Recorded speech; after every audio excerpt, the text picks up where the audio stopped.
Imported حکومت نامنظور جو امریکہ کی غلام حکومت پاکستان کے اندر آئی ہے، یہ پاکستان کی غریب عوام کے اوپر مہنگائی کا خودکش حملہ کر دیا ہے۔ انہوں نے نہ صرف جو ہے وہ بجلی کی قیمتوں میں 8 روپے فی یونٹ بڑھایا ہے، بلکہ ایک ہفتے کے اندر 60 روپے پیٹرولیم مصنوعات کی قیمتوں میں اضافہ کر دیا گیا ہے، جس سے پیٹرول کی قیمتیں 209 روپے فی لیٹر ہو چکی ہیں۔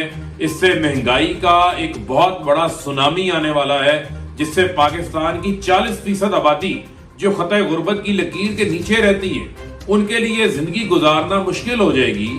یہ حکومت جو پچھلے 50 دن کے اندر مہنگائی کا وہ طوفان لے کر آئے ہیں، جس سے پاکستان کا ہر آدمی اس وقت مشکل کا شکار ہو چکا ہے۔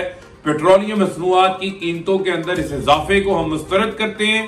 یہ حکومت کے عیاشیاں للے تللے اسی طرح جاری ہیں، لیکن اس کی قیمت جو ہے وہ پاکستان کی عام عوام کو ادا کرنا پڑ رہی ہے۔ 3 روز کے بیرونی دورے ہو رہے ہیں، بڑے بڑے وفود جو ہے وہ باہر جا رہے ہیں، عوام کے اوپر جو ہے وہ سرکاری خزانے کے اوپر بوجھ ڈالا جا رہا ہے، غریب کے اوپر جو ہے اس کی جیب پر ڈاکہ مارا جا رہا ہے۔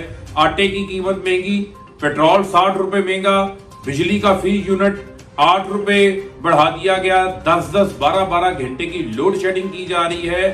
خدا را ہوش کے ناخن لو، پاکستان کی عوام کے ساتھ مزید دشمنی نہ کرو اور فوری اس ملک کے اندر انتخابات لے کے چلیں۔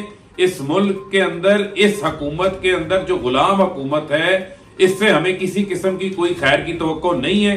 کل انشاءاللہ جمعے کے بعد پاکستان کی عوام بھرپور طریقے سے اپنے اپنے ضلعوں میں احتجاج کے لیے باہر نکلیں، اس مہنگائی کے خلاف، لوڈ شیڈنگ کے خلاف، پیٹرولیم مصنوعات کے اندر اضافے کے خلاف۔